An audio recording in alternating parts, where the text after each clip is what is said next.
চলুন আমি ওই গজলটাই আপনাদেরকে শোনাই। মেয়ের বিয়ের দিনে পিতার জানাজা, কি এমন ঘটনা ঘটেছিল আপনারা ধীরস্থিরভাবে মনোযোগ সহকারে শ্রবণ করুন।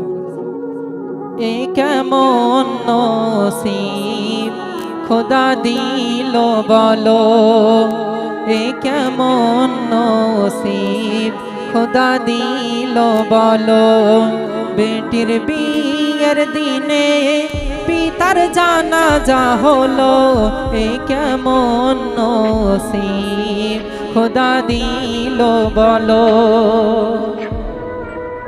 কোন এক গ্রামে এক দুঃখী পরিবার প্রসব কালে বিদায় নিল বিবি তাহার, আসমান যেন ভেঙে পড়ে তাহারি মাথায়, না জানি কি লেখা আছে জীবনের খাতায়। কচি মুখ দেখে পিতা সবই ভুলে গেল,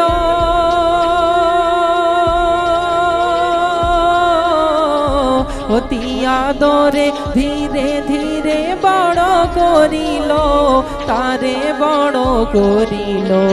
স্নেহ মমতা পিতা এমনি দিল, মাহারানো ব্যথা কখনো না পেল, এ কেমন নসিব খোদা দিল বলো। প্রসবের যন্ত্রণা সহ্য করতে না পেরে তার আম্মা জান ইন্তেকাল করে গেল। মেয়েটা আস্তে আস্তে বড় হতে লাগলো, মেয়েটা দেখতে সুন্দরী হতে লাগলো, নামাজ কালাম পরেশগারিতার দিক থেকে অত্যন্ত ভালো ছিল। তো মেয়ের খুশির জন্য তার আব্বাজান বিবাহ পর্যন্ত করলো না। কি এমন ঘটনা ঘটলো শুনুন।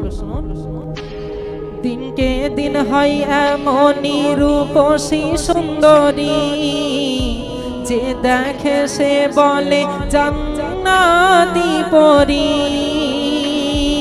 করে না কাজা নামাজ রোজা আব্বা তার জানের জান, যেমন গুণবতী বুদ্ধিমতী ছিল না ফ্যাশন, আব্বা তার বেটিকে বড় বাসিত ভালো,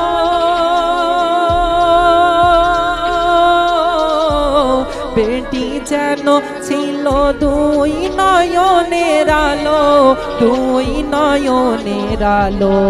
এক ধনী পরিবার বিয়ের প্রস্তাব দিল, সুখী থাকবে মোর মা পিতা খুশি হলো, এই কেমন নসিব খোদা দিল বলো।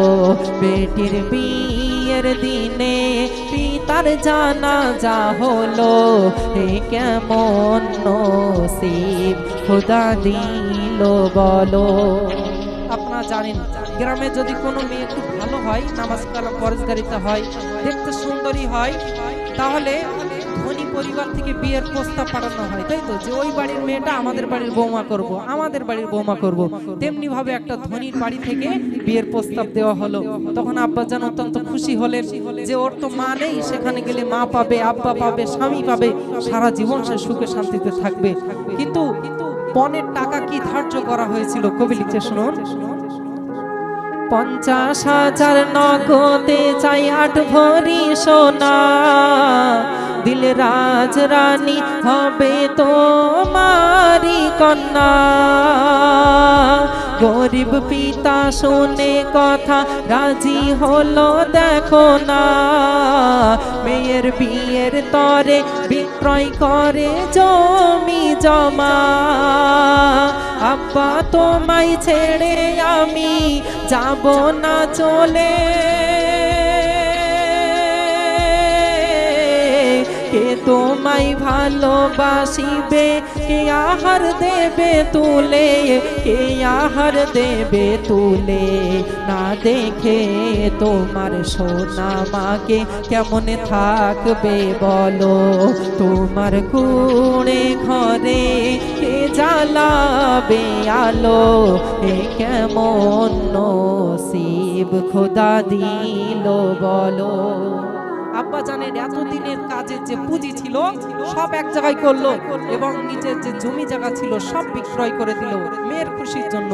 তো এদিকে মেয়েটা কেঁদে যারে যার হয়ে যাচ্ছে আর বলছে, আব্বা আমি তোমাকে না দেখে কিভাবে থাকবো, আব্বা তুমি আমাকে না দেখে কিভাবে থাকবে, ছোটবেলায় আমার মাকে হারিয়েছি, তুমি আমার সুখের জন্য বিবাহ পর্যন্ত করনি, আমাকে কত কষ্ট করে বড় করে তুলেছো, আজ কেন আমার পরের বাড়ি পাঠিয়ে দিচ্ছ। তখন আব্বা কেঁদে কেঁদে কি বলছে, আহা কত সুন্দর কথা কবি লিখেছেন, আপনারা শুনুন। তিলে তিলে দেখো যারে মানুষ করতে হয়, কেঁদে কেঁদে তবু তারে পরের হাতে শুতে হয়। তিলে তিলে দেখো যারে মানুষ করতে হয়, কেঁদে কেঁদে তবু তারে পরের হাতে শুতে হয়। দেখতে দেখতে দেখো বেটির বিয়ের দিন এসে গেল, খাওয়া দাওয়া বিয়ে সেরে বেহাইকে ডাকিল, অসহায় ধনীর মিনতি করে কিছু টাকা কম আছে দেব তোমায় পরে, দেব তোমায় পরে। চরম অপমান কন্যার পিতার করিল, ছোট লোকের জাত তোরা কি হবি ভালো, এ কেমন নসিব খোদা দিল বলো। এমন তোমরা যারা আছো সামনে বসো, হারিয়েছে আমি খুব কষ্ট করে ওকে বড় করেছি, আজ আমার আর সর্বস্ব আপনাদের হাতে তুলে দিচ্ছি, আপনারা তাকে খুশি রাখবেন, তাকে একবারও কাঁদতে দেবেন না, তাকে কষ্ট পেতে দেবেন না। আমি আব্বা সহ্য করতে পারবো না, তবে কিছু টাকা কম আছে, আমি জন দিয়ে হোক ধ্যান চালিয়ে হোক তোমার টাকা আমি শোধ করে দেব।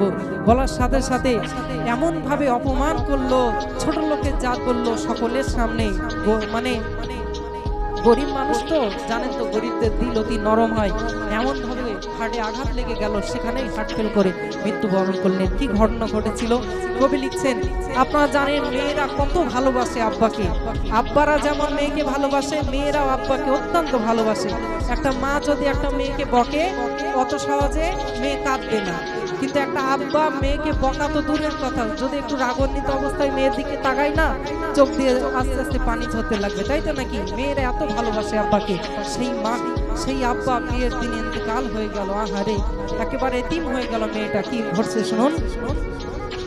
পিতার অপমানে সইতে পারে না কন্যা, আর বাপের গলা ধরে শুধু করিছে কান্না।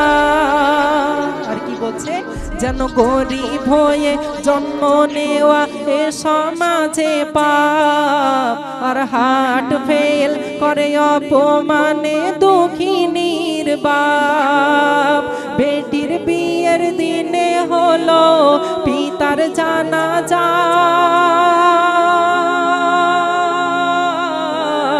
নতুন বউকে ভাবলো তারা মস্ত এক বোঝা, ভাবলো মস্ত এক বোঝা। বুক ভরা ব্যথায় শ্বশুর বাড়ি গেল, শাশুড়ি শ্বশুর স্বামী খোটা তার দিল, এ কেমন নসিব খোদা দিল বলো। বসতে খোটা দিচ্ছে আর বলছে, তোরা ছোট লোকের জাত, তোর বাপ মূল্য টাকাটা দিয়ে মরতে পারলো না। শুধু তাই নয়, সেই ছেলেটা কেমন ছেলে ছিল কবি লিখছেন,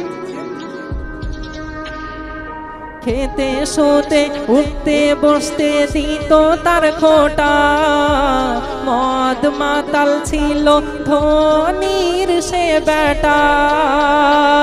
খেতে শুতে উঠতে বসতে দিত তার খোটা, মদ মাতাল ছিল ধনীর সে বেটা।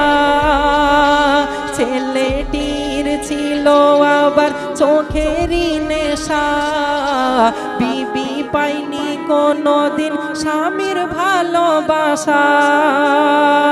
রাত গভীরে মদ খেয়ে করিত অত্যাচার, জ্বালা যন্ত্রণা সয়ে তবু করিছে সংসার, ও গো করিছে সংসার। দেখতে দেখতে একটি বছর কেটে গেল, মা বাবা মেয়ে গর্ভবতী হলো। এই কেমন নসিব খোদা দিল বলো। খুব কষ্টের মধ্যে মেয়েটা দিন যাচ্ছে, কিন্তু কিছু করার নেই। কোথায় সে যাবে? সে তো একেবারে এতিম, তার মাও নেই, তার আব্বাও নেই। এই দুনিয়ায় যদি আমার যুবক ভাই বলুন বা চাচাজিদের পক্ষ থেকে বলুন, সংসারে টুকটাক ঝামেলা হয়, যদি একটু ঝামেলা ঝঞ্ঝাট হয়ে যায়, মা বোনেরা কি করে? দু একদিনের জন্য বাপের বাড়ি চলে যায়, গিয়ে বাপ ভাইদের সাথে থেকে একটু মনটা ফ্রি করে আবার চলে আসে স্বামীর কাছে। কিন্তু এই যে মেয়েটা কোথায় যাবে? সে তো পুরো চির এতিম হয়ে গেছে। তো সে ভাবলো, এখন যদি আমার একটা সন্তান হয়, সে ছেলে হোক মেয়ে হোক, সে তো আমার সাহারা হবে, তার সাথে আমি মনের সুখ দুঃখের কথা অন্তত শেয়ার করতে পারবো। ছেলেটা কোনোভাবেই বাচ্চা নিতে চাইছে না, কিন্তু মেয়েটা অনেক জোর করে কষ্ট করে সন্তান গর্ভে ধারণ করলো। কিন্তু তারপরে তাকে কত কষ্ট দেওয়া হচ্ছে।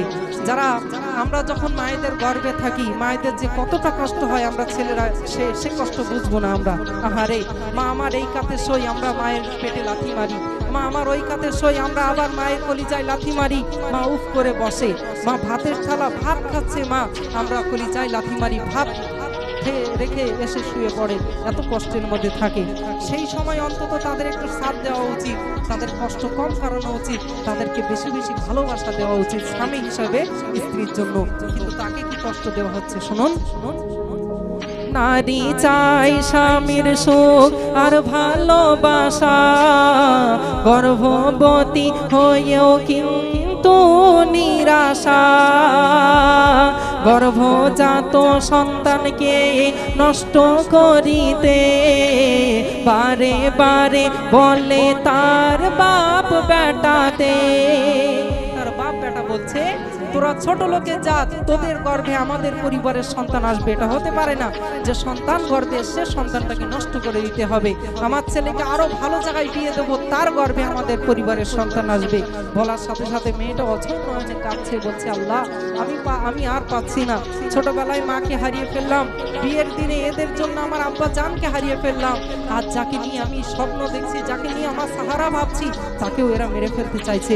তখন সবার সামনে বলল, আমি তোমাদের কাছে আর থাকবো না, আমি অনেক দূরে চলে যাব, বাড়ি বাড়ি গিয়ে ভিক্ষা করে আমার ছেলেকে, আমার সন্তানকে পড়ালেখা শেখাবো, অনেক বড় করব।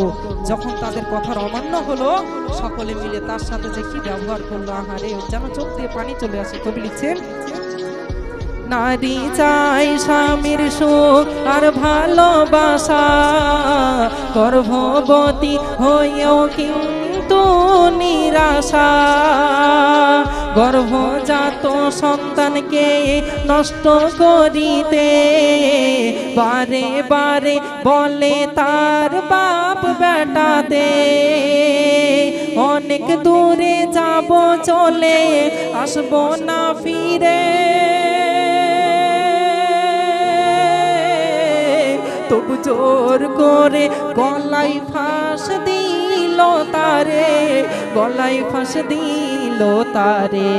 প্রাণ পাখি তাহার ওই উড়ে গেল, প্রাণ পাখি তাহার ওই উড়ে গেল। এ মেহান্নান বলে লিখতে বুক ফেটে গেল, এ কেমন নসিব খোদা দিল বলো। এমন করে কত জীবন চলে যায়। অনেক জায়গায় শোনা যায়, ঘরের মধ্যে শাশুড়ি আগুন জ্বালিয়ে বৌমাকে মেরে দিয়েছে। কেন আমরা এমন করব? তাকে আমরা নিজের মেয়ে মনে করে নিতে পারি না? আমাদের যদি একটা মেয়ে থাকে, সে কাজ করলে তার যদি কষ্ট হয়, পরের বাড়ি থেকে এসেছে বলে তার কি কষ্ট হয় না? অবশ্যই কষ্ট হয়। বাড়ির কাজগুলো তো সেই করে, কেন আমরা তাদের সাথে অসৎ ব্যবহার করি? অনেক শিক্ষণীয় টপিক আছে এই গজলে। বিশেষ করে ধনী পরিবার থেকে বিয়ের প্রস্তাব আসলে আমরা অনেকেই আছি লাফাই বিয়ে দেওয়ার জন্য, তাই তো?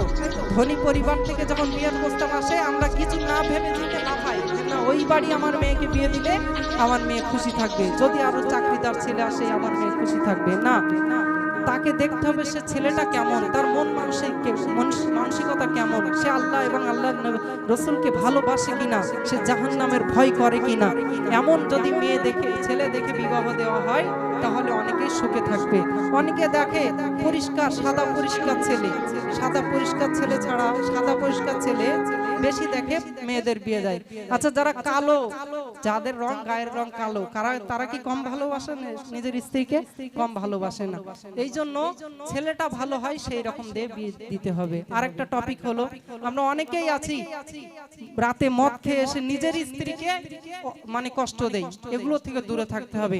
একবারও ভেবেছেন সেই স্ত্রী আপনার জন্য কি না করে? সারা দিন বাড়ির কাজগুলো সে করে, আপনার আব্বাজানের যে কাজগুলো থাকে, জামা কাপড় বলুন যাই বলুন সে কাজ করে, বাড়ির রান্না করে সে কাজ, আপনার মাকে খুশি রাখে, আপনার যদি একটা বোন থাকে তাকেও খুশি রাখে, বাড়ির সব কাজ সেই মেয়েটাই করে। এক ডাকে নিজের বাপ মা সন্তান সবাইকে ছেড়ে আপনার কাছে চলে আসলো। ইভেন আমরা সারা দিন কাজ করে রাত্রে বাড়ি আসি, আমাদেরও মনটা খুশি করে সেই স্ত্রী, তাই তো নাকি? তাহলে কেন আমরা সেই স্ত্রীকে কষ্ট দেব? স্বামী স্ত্রী মহব্বতে আল্লাহ খুশি হয়ে যায়, স্বামী স্ত্রী মহব্বতে আল্লাহ খুশি হয়ে যায়, আর আল্লাহ খুশি হলে সংসার সুখের সুখে হয়ে যাবে। আলহামদুলিল্লাহ। শুনলেন এই গজল?